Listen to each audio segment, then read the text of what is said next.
The Royals cleared up some 40-man roster space to take a big-time strikeout pitcher in the Rule-5 draft. What did we think about it? I'll tell you next on Locked On Royals. You are Locked On Royals, your daily Kansas City Royals podcast. Part of the Locked On Podcast Network, your team every day.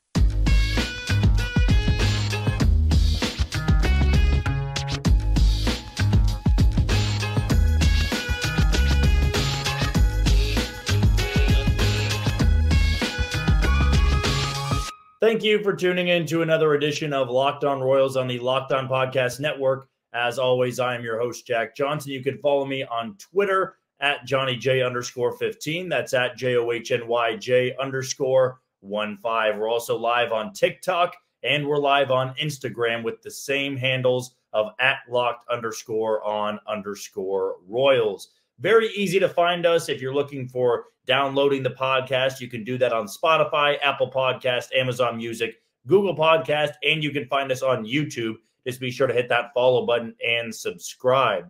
Today's show is brought to you by Jase Medical, and it's no better time than to make sure you are taken care of. And our good friends at Jase Medical will make sure that you are taken care of. And we'll talk about them coming up in about 10 to 15 minutes or so. If this is your first episode tuning in to Locked On Royals, of course, welcome in. We always welcome in new listeners, and I'm just a Royals fan like yourself, and I work here in Kansas City at Sports Radio 810 WHB. Got a show once a week over there, and Monday through Friday, I've got a show on ESPN Kansas City. So I stay pretty busy with all things related to sports, but when you come to this podcast, you know that you are getting 30 straight minutes of Royals baseball. And always a quick reminder for a programming note, this is our final week of doing 5 episodes a week, starting on Monday of next week, following the winter meetings here. We're going to drop down to 3 episodes a week. It'll fully be in the off season at that point, and that'll be the schedule we usually do. That from the time we get to spring training all the way through the season and into December, so about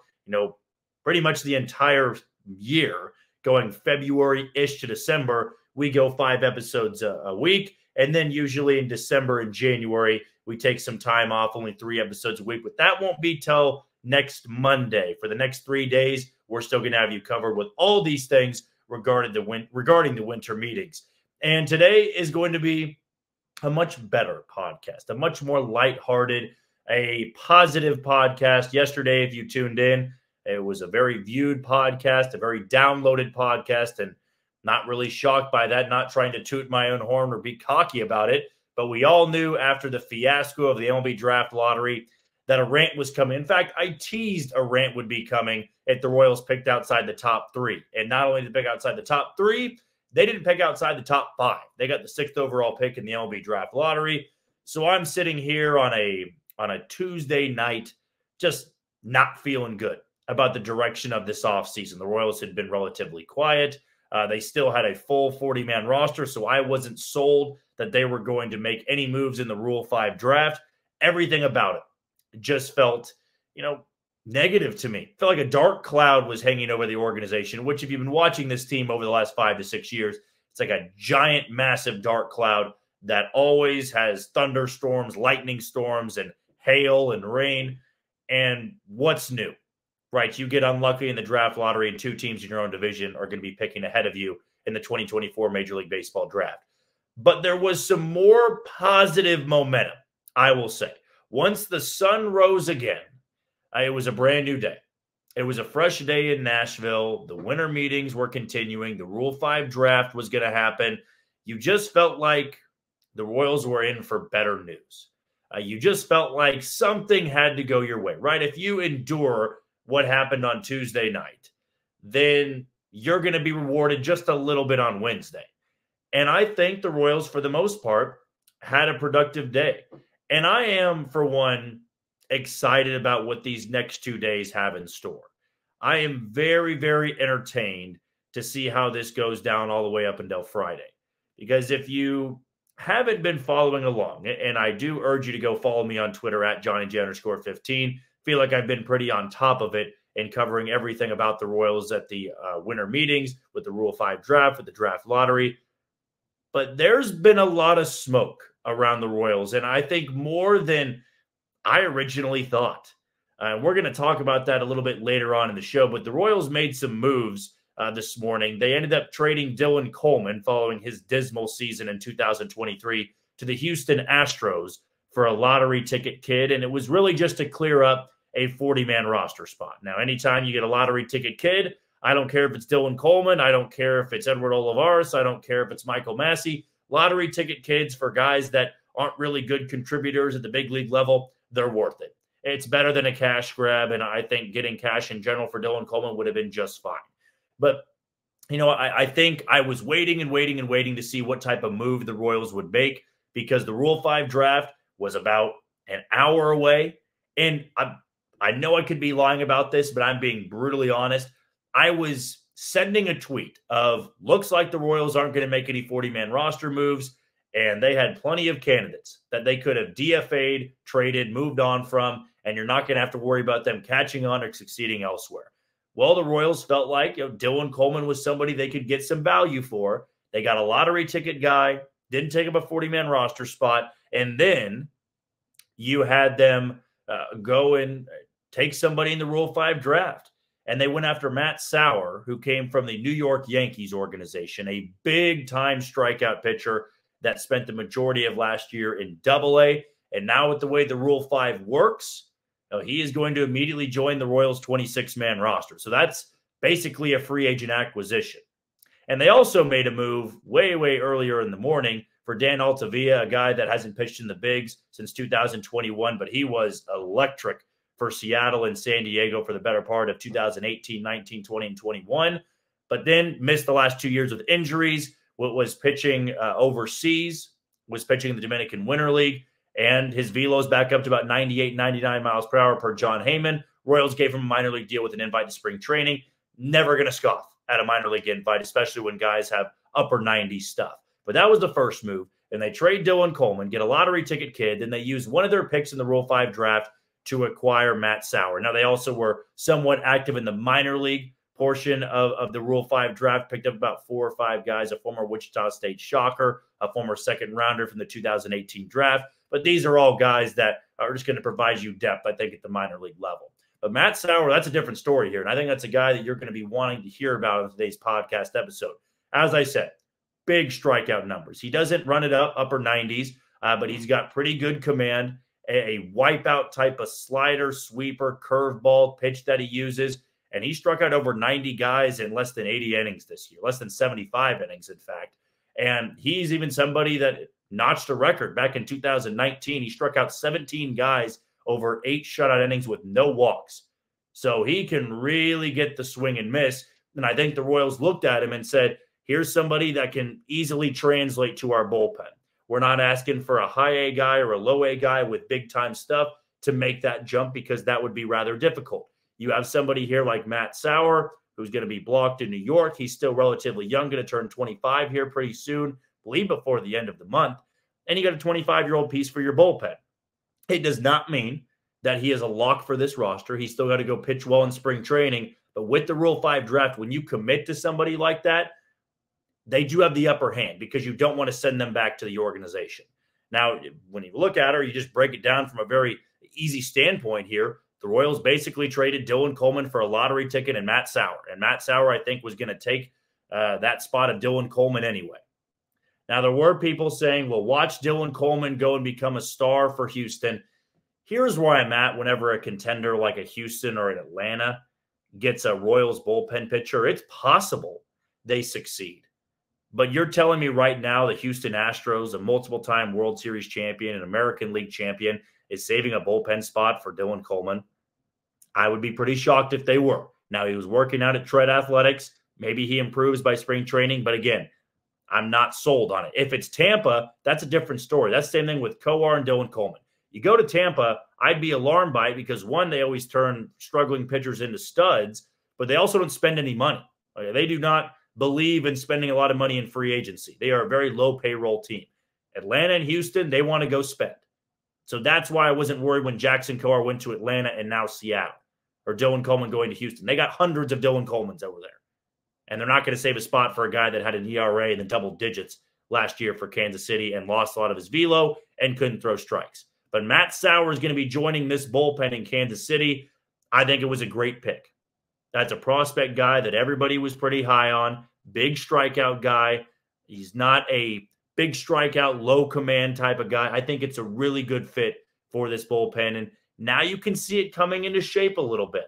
I think there's about 3 spots left for free agent acquisitions. The Royals haven't spent any money in that regard. About $30 million was what Jase Medical was, putting as the bare minimum they're going to add to the payroll. But he also could go over that for the right players. And we've got some fun segments to get into coming up in today's show and tomorrow's show, because what we found out over the course of 24 hours, the Royals are in on Lucas Giolito. The Royals are in on Eduardo Rodriguez. And now they're apparently in on Tyler O'Neill, the outfielder of the St. Louis Cardinals. So even though that's they're in, they're disinterested, what we do know about Eduardo Rodriguez, he's down to 2 teams and will announce a decision tomorrow.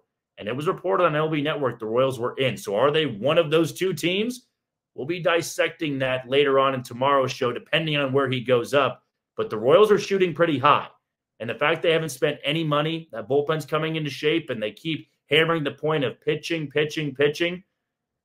maybe one of those high-end free agent pitchers could be on their way to Kansas City. All just speculation, but at least they've gone the cheap route, and I think improved their bullpen a little bit, bringing in Nick Anderson and now Matt Sauer from the New York Yankees in the Rule-5 draft. All right, we're going to take our first break of the show. When we come back, let's go into that interest of Tyler O'Neill, who at one time had a WAR above 5 in the 2021 season, but back-to-back down years. Does it make any sense for the Royals to go after him? I'll tell you next on Locked On Royals. You are tuned into Locked On Royals on the Locked On Podcast Network. I'm your host, Jack Johnson. Be sure to give me a follow on Twitter at JohnnyJ_15. That's at JOHNYJ_15. Also, check us out on Instagram and on TikTok. We're now live and posting multiple videos and pictures a day. You can go follow us at Locked_on_Royals. Before we dive into some more winter meeting talk involving the Kansas City Royals, let's give a shout out to the title sponsor today in Jase Medical. I know that we come to sports to escape for some of the crazy realities of real life, but we can just talk for a minute about preparing for tough situations. Whether you're on extended travel, bracing for a major weather event, or limited by yet another supply shortage, you are covered, my friend. Thanks to our partners at Jase Medical, life-saving antibiotics and a long list of daily medications can be ordered in a 1-year supply. Even ED generics for Cialis or Viagra. Jase Medical has the Jase case. The Jase case is a pack of 5 different antibiotics to treat a long list of bacterial illnesses, including UTIs, respiratory infections, sinusitis, skin infections, among others. This stuff could happen to any of us. Visit jasemedical.com and complete your physician encounter. It will be reviewed by a board-certified physician, and your medications will be dispensed by a licensed pharmacy at a fraction of the regular cost. It's never been more important to be prepared than today. Go to jasemedical.com and use offer code LOCKEDON to get $20 off on your order at Jase Medical. Well, we've been hearing over and over and over again from JJ Piccolo, pitching is the high priority. And what I've been so intrigued by, especially this week, because we all knew this was going to be a busy week in Major League Baseball. I mean, the news coming out earlier today that the New York Yankees are going to be acquiring Juan Soto. I'm waiting until everything's finalized there to go and break any news. I haven't been breaking any news, but to wait and see if that's officially finalized. And that's the way things work at the winter meetings. There's trades that are said, free agent signings, they're close to a deal. I mean, we get that all the time. But what I've been so intrigued by with the Royals is that they've been linked to far more players than I can remember in years past. And what I want to be very clear and adamant about is that this is a team that is not going to be praised for swings and misses. For a lack of a better term, and that's more of a pun than anything with baseball. But I'm not going to sit here on a podcast and say, well, I really admire the Royals being interested in this guy, but they didn't get him. Because anybody, theoretically, can have interest in a player. Like if they wanted to, the Royals could have a phone call with Shohei Ohtani's agent. They could say, we're interested. But does it really make sense? I wouldn't say so. But the guys they've been linked to are affordable for Kansas City. They're just not moves that they've made in the past. And now I am very much intrigued, to use that word for the 4th or 5th time in this segment, because of who they're being linked to, how many times they're being linked to, and the fact that they've openly, publicly said the minimum they're going to add to the payroll. I have not seen any other team, any other GM say, yeah, we're going to add roughly $50 million in payroll. Now, the Royals at $30 million, that still to me is not enough. I think you want to get to the 40, 45 range to really start to open some eyes. But I also believe the Royals were upset and triggered a little bit by getting the 6th overall pick in the lottery. I think that has changed some things for this offseason. I had some missteps, but it was pointed out to me that since the Royals didn't pick top 5 in back-to-back drafts, they would theoretically be eligible next year. I'm still not handling this offseason like you want to be back in the top 5. And I think the Royals understand that a little bit too, that you could have a season like Cleveland and pick number 1. The odds technically aren't in your favor, but it's possible. Losing 106 doesn't give you the upper hand in any way, shape, or form. To me, though, what we've seen is some really big-time contributors that would help to this team. The Royals have been linked to Eduardo Rodriguez, who was a stud and ace for the Tigers last year. They've been linked to Lucas Giolito among the Diamondbacks and the Mets and the Dodgers, like the big hitters in free agency. And they're interested in Tyler O'Neill, a guy that I think personally feels a lot like the Andrew Benintendi trade 2 years ago or 3 years ago, whenever it was, the offseason going into 21. That Andrew Benintendi was a guy that, remember, had a 4 or 5 WAR season and then had the COVID year and was hurt. And the Royals said, we think he's going to bounce back. We're going to go after Andrew Benintendi. And they brought in Andrew Benintendi. He was an all-star for them. He was a Gold Glove winner. It was, by all accounts, a pretty good move. And Tyler O'Neill feels like a lot of the same. It feels like there's a lot of similarities there. A guy that is excellent defensively, a guy that has pure raw power. At one point in time, had an OBP over 350 over the course of an entire season, like a legitimate piece to the outfield. But the last 2 years, he hasn't been very good. And he's played about a full year over the last 2 years, a little bit over a full season of 162. But the reality is the Royals have an outfield problem. They're not as great defensively on the corners. And if you bring in Tyler O'Neill, it'd have to be through trade. He's going to be a free agent at the end of next year. Like, this just reeks like the Andrew Benintendi situation. You bring him in for a year or two. He's an impending free agent, so that makes the price dip a little bit. Like the Cardinals, they've been more aggressive adding pitching. And does he really fit out there because of Lars Nootbaar? No, I think it's a fair question. Does Tyler O'Neill need to be on the Cardinals anymore? And I think there would be a fit in Kansas City. And the fact that he's rumored to be interested, like, you can only be linked to so many players or so many teams and there not be a move. Like, the Royals are really having their name thrown out there with a lot of guys. And the Royals have said they've been engaged in talks. They've been actively looking for elite relievers in the market. I mean, go back a couple of weeks ago. They were interested in Mark Canha before he went to Detroit. That's 4 players already that the Royals were trying to go after. And to me, it just feels like eventually one of these dominoes is going to fall. And boy, do I hope that Eduardo Rodriguez is one of the team or one of the guys that would be coming to Kansas City. I'm hoping the Royals are one of those 2 teams that he's choosing between.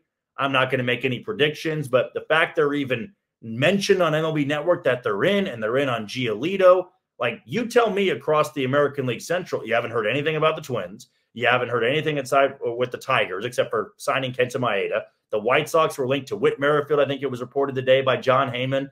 But overall, this is a Royals team that's throwing their name in the hat. I mean, they are going into the ring, and they are trying to compete. I'm still not giving praise for the almost maybes, but it's got my attention because you can only be linked to so many players before one of them actually works out. Like, if you're linked to 6 guys, one of them is going to pick you. Maybe I'm wrong. Maybe you disagree with me. Let me know in the YouTube comments below, or let me know on Twitter at JohnnyJ_15. But the 3 guys that have had some smoke around Kansas City, Tyler O'Neill, and then Eduardo Rodriguez and Lucas Giolito, I'm just saying, some of these make sense. The Royals can afford Giolito. They'd have to overpay a little bit, but they can afford him. Same thing goes for Rodriguez. And for Tyler O'Neill, It helps that he's a free agent next year with the outfield free agent market. You need a corner outfield bat. He brings really good defense. He's got raw power. He's a bounce-back candidate. I'm just saying, I think it makes a good amount of sense. All right, before we move on to our final segment, I want to give a shout-out to something we are very excited about on the Locked On Podcast Network, and that is Locked On Sports Today. It's here for you 24/7, covering the top sports stories of the day with the local experts of Locked On, plus our national shows covering every league. Go to Locked On Sports Today on YouTube and subscribe to the first ever national sports 24/7 streaming channel. When we come back, so they were linked to Lucas Giolito, but they are in the ring with a lot of heavy hitters, a lot of sluggers in the free agent market. Is it a realistic option, or should the Royals be looking elsewhere? I'll tell you next on Locked On Royals. You are tuned into Locked On Royals on the Locked On Podcast Network. I'm your host, Jack Johnson. Be sure to give me a follow on Twitter at JohnnyJ_15 and give us a follow on TikTok and Instagram at Locked_on_Royals. Well, there's been a lot of news involving the Royals in the winter meetings. I think a little bit more than I anticipated. But I would say, aside from the draft lottery, getting the 6th overall pick in the 2024 MLB draft, a lot of it's been positive because the Royals are being linked to guys that would significantly make their team better. Whether it be a Lucas Giolito, an Eduardo Rodriguez, or a Tyler O'Neill, I think it really upgrades that position or that spot in the rotation for them. And the first name that was linked was Lucas Giolito. And I remember when it was reported, the Royals kind of stuck out like a sore thumb. And that's coming from a Royals guy. That's coming from somebody that roots for the team. Let's be honest. They had no business being put in that tweet because the Mets are in that tweet and the Dodgers are in that tweet and the Diamondbacks, who are the National League champions, were in that tweet. And then it was the Royals tagged on. I will always say when a team is tagged on like that, there's some merit to it. Because why would you mention the Royals if they're not seriously in the running? It's the same thing with the Rodriguez sweepstakes, where the Royals are mentioned on MLB Network as being one of the teams involved. It does not mean that Kansas City is going to land that player, but there's some smoke there. And I always say where there's smoke, there's fire. I'm sure that J.J. Picollo in the front office are seriously considering both of these guys. And it's going to come down to, what are you willing to pay for a starting pitcher at the age of 30? And if they're asking for 3 or 4 years, you got to be the team that goes the extra mile. Because you have to convince, right? You have to convince Giolito or Rodriguez it makes sense to come here. We feel like we are not far from contention. We want you to be our workhorse for the next 2 to 3 years. And who would I bet on? Who would I count on more? Probably Erod over Lucas Giolito. I'm not saying that Lucas Giolito is going to, bomb or that he's not going to return to form of what he once was in Chicago. But it was a pretty bad close to the season for him when he went to, what was it first? The Angels and then Cleveland. Like it didn't go well for him at all. He was good for Chicago, but a Chicago team that was never in it. Like I think it'd be an upgrade. You would have your true number one. But Eduardo Rodriguez showed me last season for Detroit, like he's the ace. He's the anchor that you'd be looking for. But both of these guys are going to want healthy contracts. They're going to want a 3 or 4 year deal. And if the Royals are willing to give them that, maybe the other ones are focused on other guys. I mean, that I do think is what the Royals have going for them, why it's a little bit realistic. I mean, if you look at the Mets, they're in the Yamamoto sweepstakes with the Yankees. So he's plan A. And maybe Giolito doesn't want to be considered plan B. Maybe he wants to be somebody's plan A. And I would say, for Kansas City, he would be plan A and he would be a number one.